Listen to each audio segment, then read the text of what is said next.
Welcome back. Well, now 3 House committees have released a joint report which reveals how CIA contractors colluded with the Biden campaign to discredit the Hunter Biden laptop story as Russian disinformation right before the 2020 election. The report claims that the CIA's highest positions, including Trump's then CIA director, Gina Haspel, were made aware of the letter prior to its approval and publication. The New York Post editorial out with this piece: Hunter Biden's laptop liars sold out their country while working for the CIA.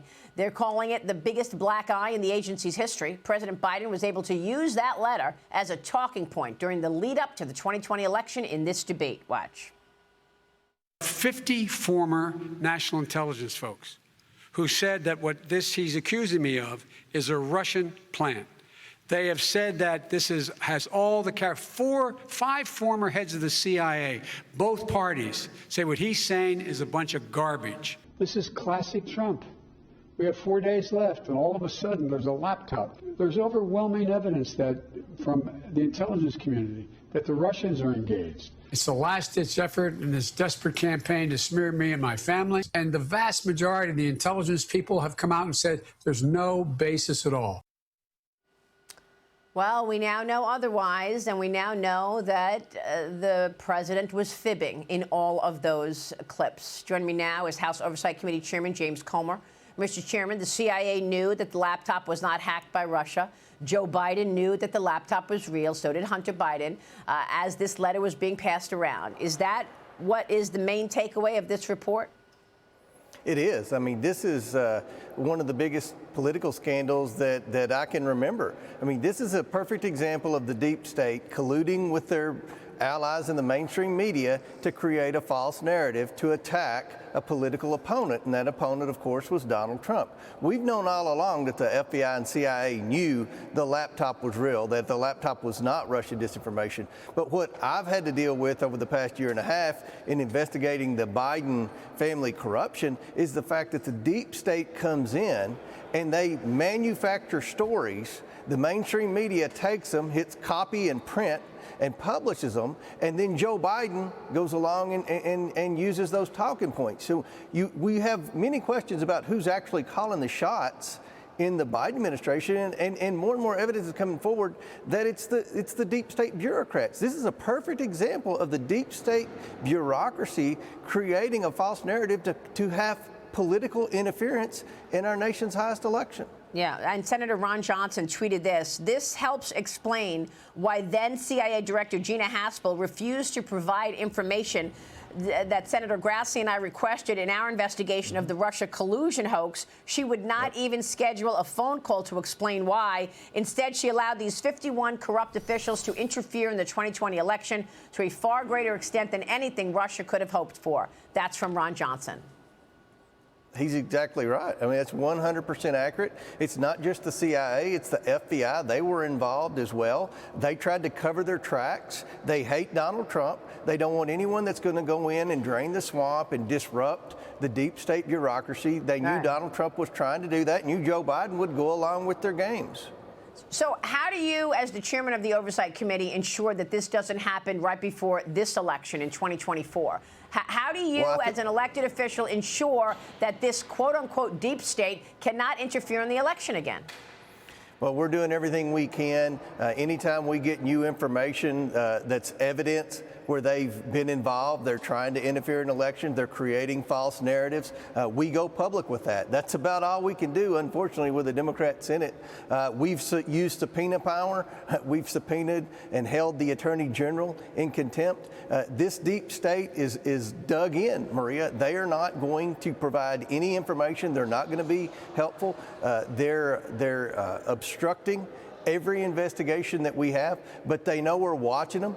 We're trying to be public, and I think we're giving the American people the truth, and they didn't have the truth in the last election. They were told that the laptop was Russian disinformation, that it was a dirty trick by the Donald Trump campaign to try to hurt Joe Biden, when in fact the entire deep state bureaucracy knew it was real, and they worked with the corrupt mainstream media to lie to the American people. Well, tell us what you found from the laptop. I mean, the laptop now is out there. You've gained a lot of information as part of your investigation into President Biden. Where does that investigation stand right now?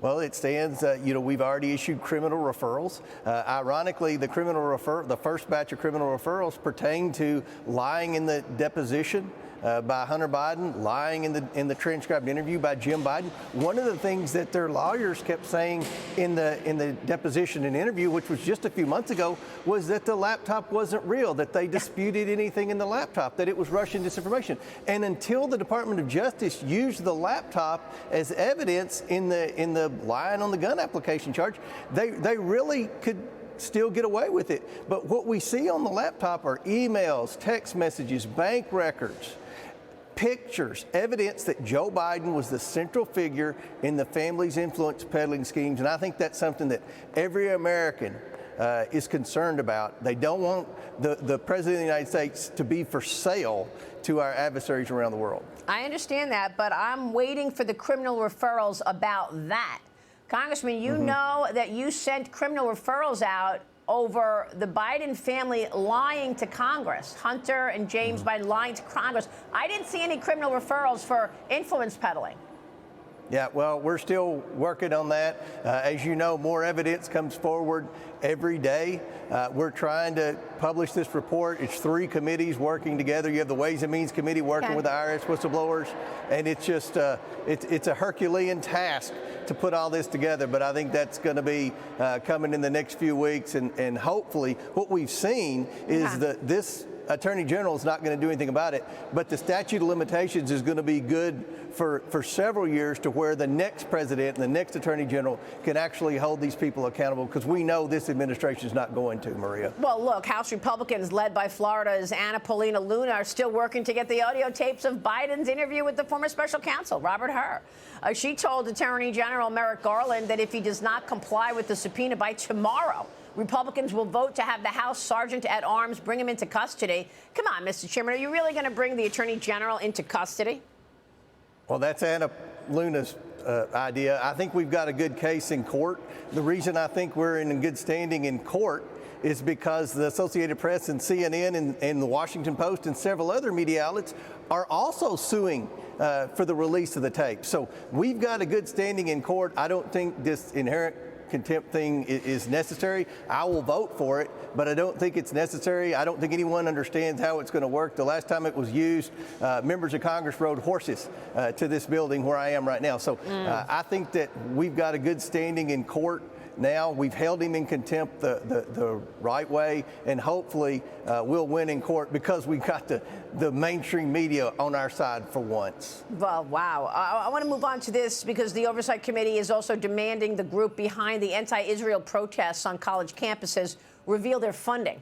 You're asking the American Muslims for Palestine to turn over any information or communications and documents related to, quote, the funding of pro-Hamas propaganda and illegal encampments at universities across the country. What can you tell us? Who do you think is funding it? Well, we know that this group is behind many of these protests. We're trying to trace the money. We've taken every step necessary to request information as to where their funds are coming from. They have failed to cooperate with us. The next step will be a subpoena. As you know, Maria, when you issue a subpoena, you have to have demonstrated good faith effort several times to get what you're subpoenaing. We have done that. We're serious about this. This is a priority. This can't continue. We've got too many Jewish students around America that are intimidated to go to class, and that's unacceptable.